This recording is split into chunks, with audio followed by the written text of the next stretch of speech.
बालाजी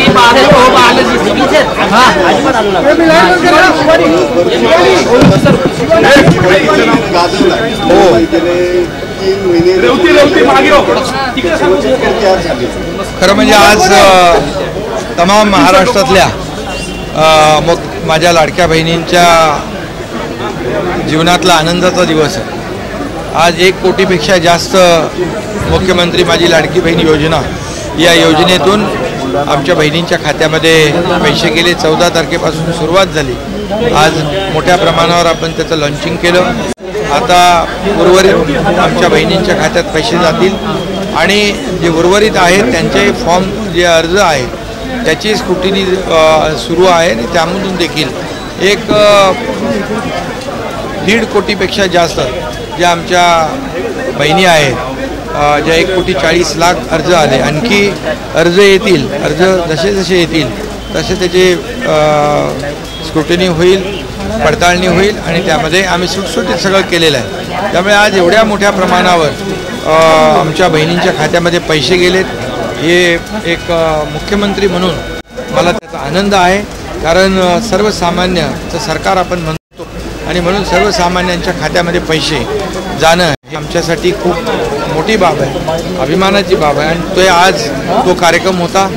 संपूर्ण महाराष्ट्रामधल्या माझ्या बहिणी खुश आहेत, आनंदित आहेत आणि त्यांचा आनंद पाहून आम्हालाही समाधान झालेलं आहे।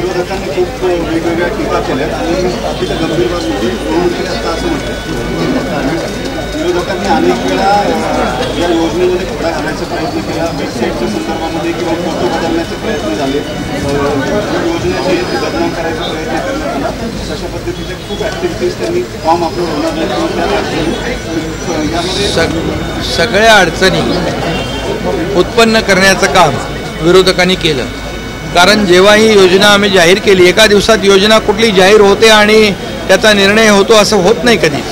कारण त्याला खूप तयारी करावी लागते। गेले 6 महिन्यापासून 8 महिन्यापासून आमची ही याचं नियोजन सुरू होतं आणि आम्ही जे मुख्यमंत्री माझी लाडकी बहीण योजना, मुख्यमंत्री युवा प्रशिक्षण योजना, मुख्यमंत्री अन्नपूर्णा योजना जी 3 गॅस सिलेंडर मोफत देण्याची योजना, किंबहुना कृषी पंप बिल माफ करण्याची योजना, या योजना ज्या आहेत, किंबहुना मुलींना उच्च शिक्षण मोफत देण्याचा निर्णय जो आहे, या सर्व निर्णयामुळे मुख्यमंत्री माझी लाडकी बहीण योजनेमुळे विरोधक बिथरले, त्यांच्या पायाखालची वाळू सरकली। त्यांना असं अनपेक्षित होतं की असं होऊ शकत नाही, परंतु ते जे आम्ही बोलतो ते करतो आणि जे होणार आहे तेच आम्ही बोलतो। त्यामुळे आम्ही रक्षाबंधन राखी पौर्णिमेच्या अगोदर माझ्या लाडक्या बहिणींच्या खात्यात पैसे जमा करू असं आश्वासन, असा शब्द दिला होता, तो पूर्ण झाला। विरोधक यामध्ये बदनाम या योजनेला करत होते।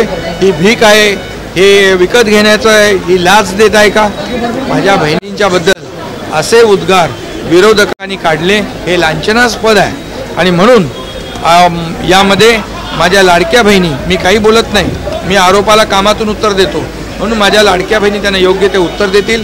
कारण विरोधक एवढ्यावर थांबले नाहीत, ते कोर्टात देखील गेले, कोर्टाने देखील त्यांना फटकारलं आणि न्याय दिला माझ्या लाडक्या बहिणींच्या बाजूने। त्यामुळे किती त्यांनी काही केलं तरी सुद्धा ही योजना जी आहे ही योजना सुरू राहणार। या योजनेचे सर्व नियोजन 33,000 कोटी रुपयांचं नियोजन आम्ही केलेलं आहे आणि म्हणून मी मगाशी देखील सांगितलं ही योजना सरकार जसं जसं सरकारची आर्थिक ताकद वाढत जाईल, कारण शेवटी महाराष्ट्र हे एक देशाचं ग्रोथ इंजिन आहे। महाराष्ट्र देशामध्ये 1 नंबरचं राज्य आहे। आज मोठ्या प्रमाणात FDI मध्ये नंबर 1 आहे, पायाभूत सुविधांमध्ये नंबर 1 आहे आणि या सर्व माझ्या बहिणींच्या आशीर्वादाने जशी जशी सरकारची आर्थिक ताकद वाढेल, हे 1,500 आम्ही ठेवणार नाही, त्याचे 2,25,000 करू, त्याचे 2,000 करू, त्याचे 2,25,000 करू, 2,500 करू, 3,000 करू, किंबहुना त्याहीपेक्षा आम्ही पुढे जाऊ। 3,000 म्हणजे काय, त्याला मर्यादा लिमिट नाही आहे। शेवटी हे जनतेचं राज्य आहे। या महिला भगिनींच्या आशीर्वादाने हे राज्य आणि माझ्या शेतकऱ्यांच्या, कष्टकऱ्यांच्या आशीर्वादाने साठी देखील आम्ही म्हणून यांच्यासाठी आम्ही जेवढं करू तेवढं कमीच आहे. आणि म्हणून विरोधकांना आता हे सगळे या आजच्या दिवसाचा कार्यक्रम बघून त्यांची तोंड बघण्यासारखी आहेत. त्यांना आता बोलण्यासाठी काही उरलेलं नाही. कारण आता म्हणतात, पहिले म्हणाले पैसे येणार नाहीत, आता म्हणाले पैसे आले तर लवकर काढून घ्या, नाही तर सरकार काढून घेईल. अरे सरकार देणारं आहे, हे सरकार घेणारं नाही आहे. ही देना बँक आहे, लेना बँक पलीकडे आहे. आणि म्हणून ज्यांना घेण्याची सवय आहे ते देण्याच्या बाबतीत काय बोलणार. आणि म्हणून हे सरकार जे आहे हे लोकांचं आहे. आणि आज त्याची फलश्रुती मी पाहिली. एक सर्वसामान्य कुटुंबातून मी आलो आहे. मी एक शेतकरी कुटुंबातून, मी गरिबी पाहिलेली आहे. आमची आई कशी कसरत करत होती तेही पाहिलेलं आहे. आणि म्हणून हे 1,500 रुपये ज्या माझ्या बहिणी आज मला भेटल्या त्यांच्या डोळ्यामध्ये अश्रू पाहिले, मी आनंद अश्रू पाहिले. त्यांच्याशी मी 15 ऑगस्टला संवाद साधला, त्यांच्या भावना मी ऐकल्या.